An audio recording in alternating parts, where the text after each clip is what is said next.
Oo, naiinis ako. Nagseselos ka? Naiingit ako! O di lumabas din yung totoo. But it's not what you're thinking. Naiingit ako kasi kayong dalawa yung magkaibigan. Ako ano? Eksupwera ako. Nawalan ako ng kaibiganan mo kung bakit. Dahil nag-iba ka. Nagbago ka!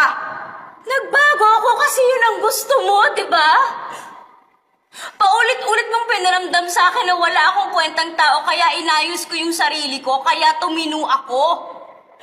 Tapos hindi mo kaya maging masaya para sa akin? Kasi bakit?